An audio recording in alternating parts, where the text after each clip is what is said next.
Jebakan Cinta si EO. Episode 7. Menerima tawaran nikah kontrak. Karya Via Raya. Dunia Yuriko seolah runtuh detik itu juga. Tulang-tulang di seluruh tubuhnya seakan berubah menjadi jeli, meluruh begitu saja dan terduduk di lantai. Air matanya sudah menganak sungai membanjiri wajahnya. Datanglah ke rumah sakit dan dokter yang akan menjelaskan. Dengan tubuh yang terasa sangat berat, Yuriko beranjak berdiri, meraih tasnya dan melangkah dengan langkah terseok-seok keluar dari ruangannya. Menyapu pipinya yang basah karena air mata, masuk ke dalam lift dan keluar berpapasan dengan Wolf. Bahkan ia kembali menabrak pria itu. Bedanya, ia sama sekali tidak meminta maaf dan menimbulkan banyak pertanyaan di kepala pria itu. Yuri kenapa? Kok dia menangis? Batin Wolf dalam hati. Nona Yuriko kenapa ya Pak? Menabrak Anda tetapi tidak meminta maaf. Matanya merah dan wajahnya juga basah seperti sedang menangis. Tanya Reza sambil menatap punggung Yuriko yang kian menjauh. Ikuti Yuriza, ujar Wolf memerintah. Entah mengapa perasaannya berubah tidak enak. Dan janjinya untuk tidak memedulikan Yuriko ia lupakan begitu saja. Padahal sebelumnya ia benar-benar marah dan kecewa pada keputusan wanita itu. Baik Pak, jawab Reza tegas. Wolf berjalan diikuti oleh Reza di belakangnya. Mereka terlihat sangat terburu-buru karena takut akan kehilangan jejak Yuriko. Sementara Wolf pergi mengikuti Yuriko ke arah lobi, Reza bergegas ke arah parkiran untuk mengambil mobil. Cepat Zah, ujar Wolf sambil masuk ke dalam mobil melihat Yuriko juga masuk ke dalam taksi. Iya Pak, balas Reza bergegas mengemudikan mobilnya dan mengikuti taksi yang Yuriko tumpangi. Menurutmu Yuri mau kemana? Tanya Wolf penasaran. Saya juga tidak tahu Pak, jawab Reza jujur. Pria dengan nama lengkap Wolf Lundmark Antariksa Phoenix itu terlihat sedang berpikir keras. Mengingat bagaimana terburu-burunya Yuriko sambil menangis, ia berpikir bahwa terjadi sesuatu yang buruk pada nenek wanita itu.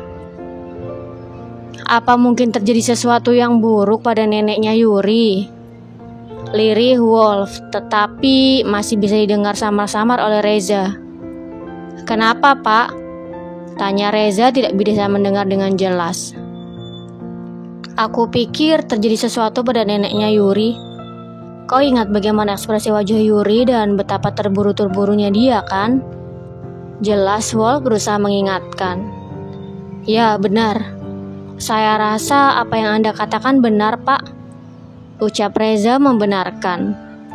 Melihat taksi yang Yuriko tumpangi menaikkan kecepatan, Reza pun sama.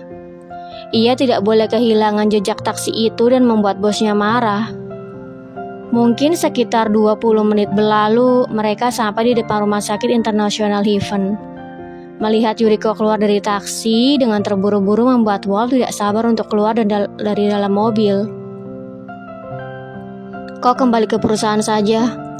Aku ingin kau menambah beberapa poin di perjanjian kontrak pernikahan, ujar Wolf memerintah. Baik Pak, tapi apa saja yang perlu ditambahkan? Nanti akan aku kirim melalui pesan, sahut Wolf bergegas mengejar Yuriko tanpa ketahuan. Pria tampan itu ingin menambah beberapa poin karena yakin kalau Yuriko akan menemuinya dan menerima tawaran nikah kontrak dengannya. Dilihat dari situasi, wanita itu tidak akan membaca isi dari surat perjanjian dan akan langsung menandatanganinya. Jadi, Wolf tidak ingin menyia-nyiakan kesempatan terbaik itu. Aduh, hati-hati Yuri. Wolf melihat Yuriko terjatuh karena berlarian menabrak pengunjung rumah sakit. Maaf saya minta maaf.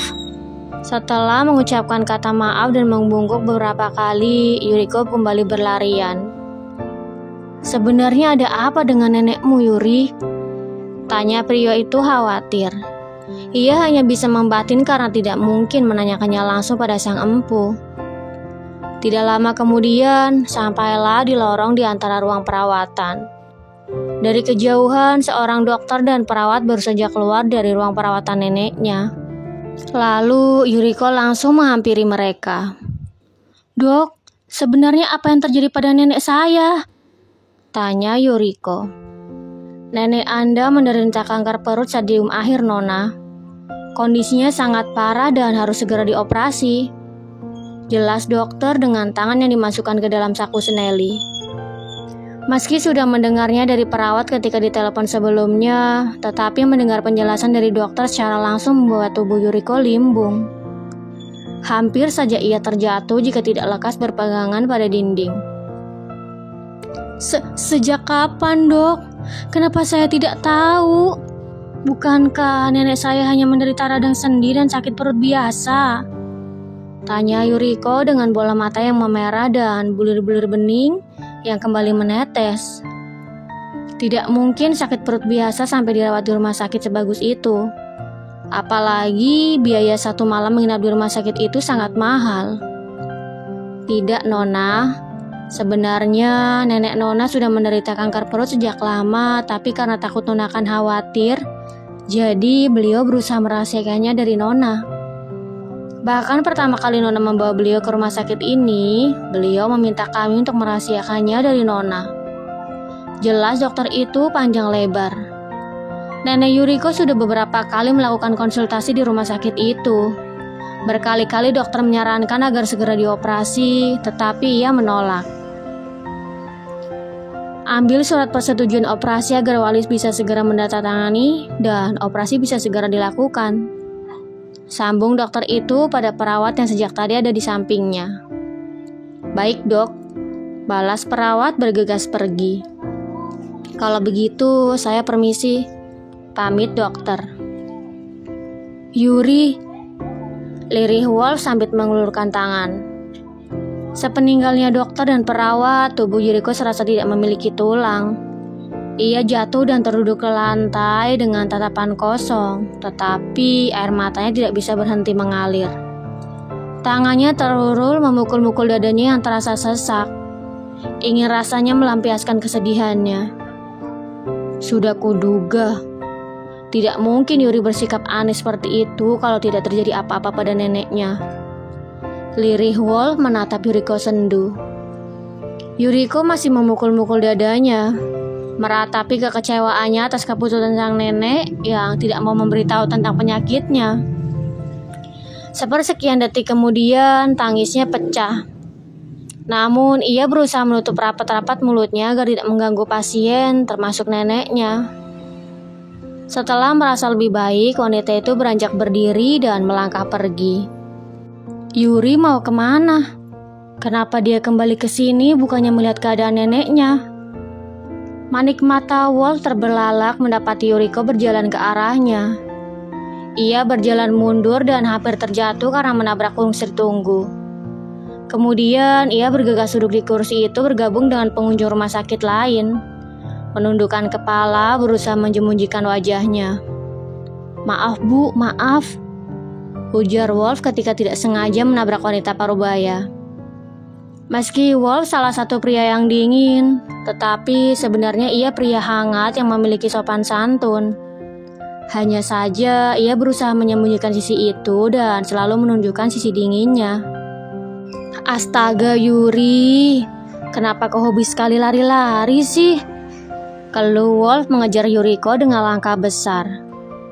Keluar dari rumah sakit, Yuriko langsung melambaikan tangan berusaha menghentikan taksi. Setelah wanita itu masuk ke dalam taksi, Wolf ikut melambaikan tangannya dan masuk ke dalam taksi setelahnya. Sebenarnya Yuri mau kemana sih? Wolf terus saja bertanya-tanya pada dirinya sendiri. Entah sudah berapa lama berada di perjalanan, pria itu membelahkan matanya. Loh, kenapa Yuri kembali ke perusahaan? Bersambung. Jangan lupa untuk like, komen, share, subscribe, dan tekan tombol lonceng untuk mendapatkan notifikasi episode selanjutnya. Terima kasih.